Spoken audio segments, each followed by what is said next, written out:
لو أنزلنا هذا القرآن على جبل لرأيته خاشعا متصدعا من خشية الله وتلك الأمثال نضربها للناس لعلهم يتفكرون. الحمد لله والصلاة والسلام على رسول الله وعلى آله وصحبه ومن والاه. السلام عليكم ورحمة الله. برزن خوشحالم لواني سطو حفتا لواني كاين تفسير القرآن بيروز بهم وخزمتان بمبستي رضامندي خواهي قولي وهي وادان اوي آزيز سودي لور بقرن. أعوذ بالله من الشيطان الرجيم. بسم الله الرحمن الرحيم. فإن طلقها فلا تحل له من بعد حتى تنكح زوجا غيره. فإن طلقها فلا جناح عليهما أن يتراجعا إن ظنا أن يقيما حدود الله وتلك حدود الله يبينها لقوم يعلمون. بەڵە خۆشەویستان هەر لە درێژەی ئاەتەکانی الطلاق خوای گەورە سوبحانەوە وتەعالە لە دوو ئاەتی پێشتر باسی لەوە کردکەوە والمطلقات يتربصن بأنفسهن ثلاثة قروء عدەی تەلاقی باس کردکەوە وەکو باسمان کرد کە هەر ئافرەتێک کە تەلاق دەدرێ عیدەکەی ئەوەیە وەکو خوای گەورە دەفەرمێ ثلاثة قروء سێ حەیز ببینیتن. ئیتر لە دوایوی باسی لەوە کرد الطلاق مرتان واتە دوو جاران تەلاق مەجالی گەڕانەوەی تێدایە واتە ئەو دوو جارەی کەوا تەلاقی ڕەجعیە دوو جارە ئەو تەلاقانەی کەوا مەجالی ڕەجعی تێدایە مەجالی گەڕانەوەی تێدایە دوو جارە. ئەوجا لەو ئاەتێک کە ئێستا لە خزمەتی داینە باز لە تەڵقەی سەیەم دەکا. فئین طەلەقا واتە لۆ جاری سەیەم کەواتە ئەو قۆناغانەی بڕیە ئەو کەسە خێزانەکەی تەلاقدایە جارێکیان تەلاقیدایە پێش ئەوەی عیدەکەی تەواوی جێڕایتەوە ئەوە تەلاقێکی ڕۆیشتێ و دووی مایە. جاری دووەم دیسان تەلاقیدایە پێشەوەی عیدەکەی تەواوی جێڕایتەوە دوو تەڵقەی ڕۆیشتە تەڵقەی سێیەمی مایە. جاری سێیەمیش تەلاقیدا فإن طلقها فلا تحل له من بعد حتى تنكح زوجا غيره. کەواتە جاری سێم کە تەلاقیدا فلا تحل له کەواتە ناکرێت جارێکی دیکە بیخوازیتەوە ناکرێت جارێککە بیخواستەوە کەواتە کەسێک کە بەو شێوەیەی ئەوەندە جارە ئەو قەزیە لێی تکرار بووە دیارە مەجاری پێکەوە ژیانیان نەمایە دەبی هەموو شتێکی سنووری لۆ دابدرێ. ئیتر سێمین جار فلا تحل له من بعد حەلال نییە بیجێڕیتەوە لە دواترێ حتا تەنکیح زەوجا غەیرە ئیلا بەیەک حاڵەت نەبی ئەویش ئەوەیە تەنکیح زەوجا غەیرە بەوەی کەوا مێردێکی دیکە بکە ئەو ئافرەتە مێردێکی دیکە بکە حتا تەنکیح زەوجا غەیرە. فئین طەلەقەها ئەوجا ئەگەر دواترێ ئەو مێردەی دووەمی تەلاقی داوە فلا جناح عليهما أن يتراجعا لەو حاڵەتەی گوناهیان لەسەر نییە ئەگەر بگەڕێنەوە لای یەکتری واتە ئەو ژنە لە مێردی دووەمی تەلاق درا عیدەی تەواو بوو ئەجا لەو حاڵەتەی دەکرێ مێردی یەکەمی ئەگەر هەردوو لە پێک ڕازی بوون بیجێڕیتەوە بەڵام بە شەرتێک ئین ظەنا ئەن یوقیما حودود الله ئەگەر گومانیان وابوو کەوا ئەو جارە دەتوانن سنوورەکانی خوا لە نێوان خۆیاندا بمەزرێنن کەواتە ئەگەر زەنیان وابوو سنوورەکانی خوا لە نێوان خۆیان دامەزرێن هەر کەسێک هەر یەک لەو دوو تەرەفە لە پیا و لە ئافرەتەکە گومانی وابوو کەوا دەتوانی ئەو واجباتەی لەسەر شانیتی کە خوا داینایە بەرامبەر بە هاوسەرەکەی جێبەجێ بکە ئەوجا حقوقیشی مەزمون بی ئەگەر گومانیان وابوو بەو شێوەی دەبی ئەوە لە بۆیان هەیە بگەڕێنەوە لای یەکتری وتلك حدود الله يبينها لقوم يعلمون ئەوەش سنوورەکانی خوایە کە خوای گەورە سوبحانەوە وتەعالە ڕۆنی دەکاتەوە لۆ کەسانێک کەوا ئیستعدادی علمیان هەیە کەواتە لقوم يعلمون لۆ کەسانێک کەوا دەزانن یاخود ئیستعدادیان هەیە علم وەربگرن. بەڵێ فإن طلقها وەکو گوتمان فلا تحل له من بعد حتى تنكح زوجا غيره کەواتە دەکرد ئەو ئافرەتە بە مەرجێک حەڵال دەبیتەوە لە بۆ پیاوی یەکەمی ئەگەر مێردێکی دیکە بکە ئەو مێردەی دووەمی کە تەلاقیدا بەبێ ئیتیفاق جا لێرەدا بەڕاستی پێویستی بەڕوونکردنەوە هەیە ئەوەلەن حتا تەنکیح زەوجەن غەیرە نەک یعنی تەنها پیاوێکی دیکە مارەی بکە بەبێ ئەوەی بیگوازیتەوە مارەی بکە بەبێ ئەوەی بیگواستەوە تەلاقی بداتەوە ئەوە لەو حاڵەتەی حەڵال دەبی لە بۆ مێردیەکەمی نەخێوانێ حتا تەنکیح زەوجەن غەیرە وەکو لە حەدیث پێغەمبەر صلی الله علیه وسلم ڕوون کرێتەوە حاڵەتە پێویستە پیاوێکی دیکە مارەی بکەوە بشی گوازیتەوە بە بەڵگەی ئەو حەدیثەیەکەوە ئیمام بوخاری و مسلم ئیمام محمەد ڕواتیان کردێ عایشە دەجێت خوای ڕازیبی کە ڕیفاعی قوڕەضی کاتێکەوە خێزانەکەی تەلاق دەدا دیارە دەگاتە تەڵقەی سەیەم لە دوای عەبدوڵڵای یاخود عەبدوڕەحمان کوڕی زەبیر ئەویان مارەی دەکاتەوە کاتێکەوە ئەو ئافرەتە دێتن شکات دەکات لای پێغەمبەر صلی الله عليه وسلم بۆی کەوا ڕازی نییە بە عەبدوڕەحمان ئیتر عەیبێکی لێ دەبینیتەوە پێغەمبەر صلی الله عليه وسلم دەفەرمی ئایا دەتەوێت بگەڕێەوە لای ڕیفاعە ئەگەر دەتەوێت طبعا ئەو هەست دەکات پێغەمبەر صلی الله عليه وسلم کەوا ئەو ئافرەتە کە عەیب لە عەبدوڕەحمان دەبینیتەوە بەس مەبەستی ئەوەیە تەلاق بدرێتەوە تاوەکو بچیتەوە لای مێردی یەکەمی کەوا ڕیفاعەیە بەڵام پێغەمبەر صلی الله عليه وسلم پێی دەفەرمی فإن كان ذلك ئەگەر مەبەستت ئەوەیەکەوە بگەڕێەوە لای ڕیفاعە لم تحلي لزوجك الأول حتى يذوق الآخر عسيلتك وتذوقي عسيلته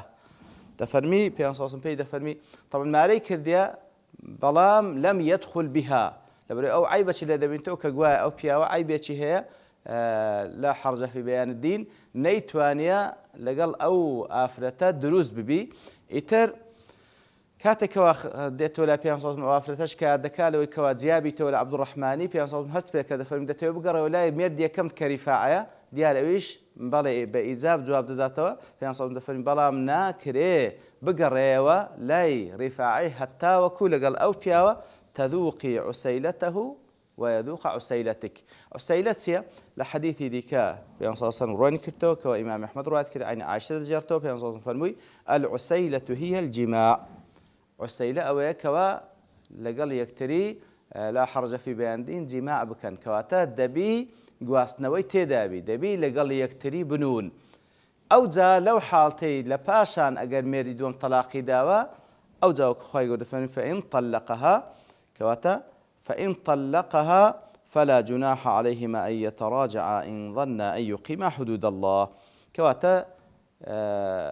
مێردی دووەمی دەبی فعلا کە خواستی و هەروەها بیگوازیتەوە ئەوجا ئەگەر دواتر تەلاقیدا عیددەیتەوە ئەوجا لە بۆی هەیە بگەڕێتەوە لای پیاوی یەکەمی جا لێرەدا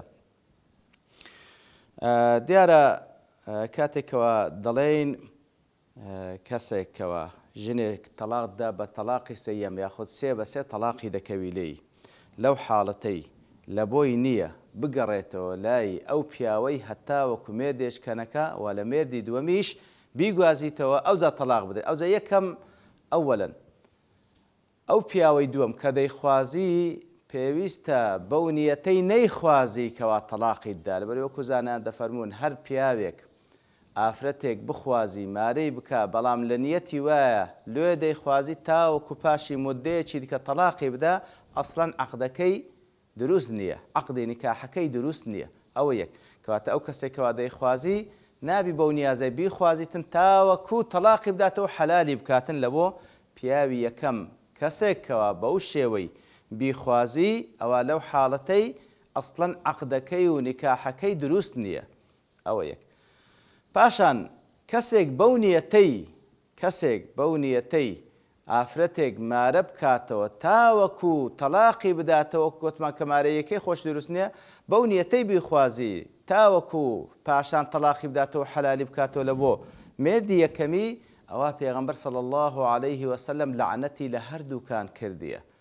لعن الله المحلل والمحلل له کەواتە پێغەمبەر صلی الله عليه وسلم وەکو لەو حەدیثێکەوە ئیبن ماجە ڕوایەتی کردی ئیبن عەباس دەجێڕیتەوە خوای لە خۆی و بابی ڕازیبی دەفەرمی لعن رسول الله صلى الله عليه وسلم المحلل والمحلل له پێغەمبەر صلى الله عليه وسلم لعنەتی کردێ لەو کەسەی کەوا محەلیلە. محەلیل واتە پیاوێکە ئافرەتێک دەخوازی بەنیازی ئەوەی کەوا دەیخوازیتن تاوەکو تەلاقی بداتەوە حەلالی بکاتەوە لە بۆ پیاوی یەکەمی. لعنەتی خوا لەو پیاوەی و لعنەتیش لەو پیاوەی کەوا ڕازیە پیاوەک بێ ئەو ئافرەتەی مارە بکاتەوە بیخوازی پاشان لۆی تەلاق بداتەوە تاوەکو بەخۆی مارە بکاتەوە لعنەتی خوا لەویش. کەواتە بەڕاستی ئەو شتێک کە دەکرێت ئەو شتێک کەوا دەکرێت بە ناوی شەرع بەڕاستی شەرع لێی بەریە. شەرع لێی بەریە کەوا بەڕاستی وەکو ئافەتێکە لەوانەیە لای خۆمان لە زمانێکی زوو و لەوانەیە ئێستاش بکرێتن و هەروەها لە چەندین وڵاتی دیکە ئەو حاڵەتە واریدە کە پیاوێک سێ بە سێ ژنی تەلاق دەداتن ئیتر لە دوو ئەوی دەگەڕێتن کەوا کەسێک ببینیتەوە ژنەکەی مارە بکە تاوەکو بیگوازیتەوە و تاوەکو پاشان تەلاقی بداتەوە بە ئیتفاق لەگەڵ یەکتری دەکەن مارەی دەکاتەوە دەیگواستەوە بەڵام بە مودەی شەوێک دوو شەو پاشان تەلاقی بداتەوە لە بۆ پیاوەکەی خۆی حەلالی بکاتەوە. بەڕاستی ئەوە لە شەرع وارد نییە لعنەتیشی لێکرایە کەواتە نابی بە ئیتفاق بی ئەو پیاوەی دووەم کە مارەی دەکاتەوە نابی بەو نیەتەی مارەی بکاتەوە کەوا تەلاقی بدا لەبەر ئەوەی ئەسڵەن نیکاحەکەی و عەقدی مارەی یەکەی دروست نییە و پاشانیش لعنەتیشی لێکرایە. بەڵام بە حاڵەتی تەبیعی ئەوەیەکەوە ئەو ئافرەتە لە دوایەوەکەوە سێ بە سێ تەلاق درا لە مێردی یەکەمی سێ بە سێ تەلاق درا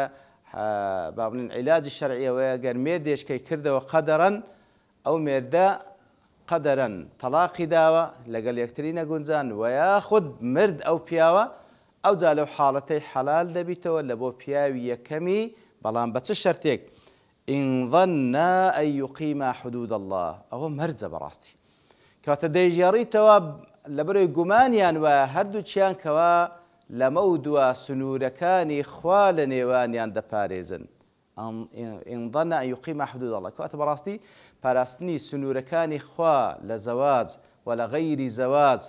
ئەسڵ وایە موسڵمان بەو شێوەی بیر بکاتەوە کوا سنوورەکانی خوا بپارێزی نەک بیر لەوەی بکاتەوە بە شێوەیەک سنوورەکانی خوا تەجاوز بکە وەالعیاذ بالله وەصفەتی ئیماندار نییە. نەک بیر لەوەی بکاتەوە کەوا وەکو دەڵێ حیلە لە شەرع بکاتن بە شێوەیەک کەوا سنوورەکانی خوا ببەزێنی نا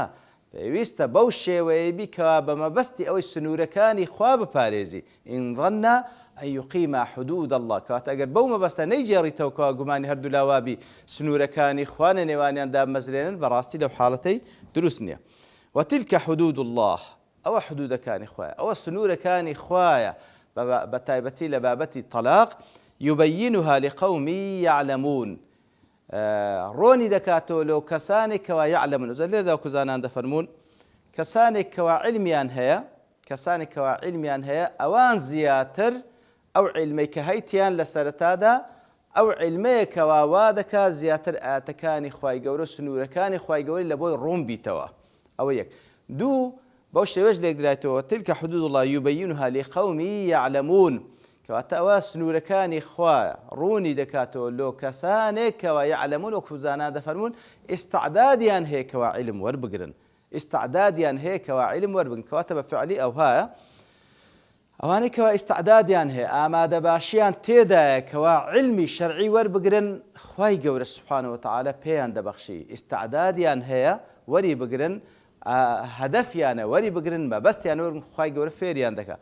وەکاتێش کەوا علمیان هەبوو لە قەدەر ئەوەی کەوا علمیان هەبی ئاەتەکانی خوای گەورەیان لۆ ڕۆن دەبیتەوە لە قەدەر ئەوەی کەوا علمیان هەیە ئاەتەکانی خوای گەورەیان لە بۆ ڕوون دەبیتەوە. ئیتر ئەوە خوای گەورە سوبحانەه وتعالە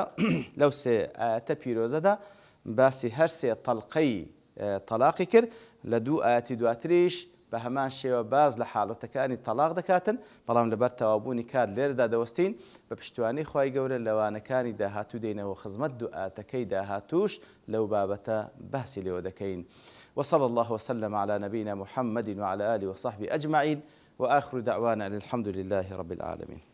لو أنزلنا هذا القرآن على جبل لرأيته خاشعا متصدعا من خشية الله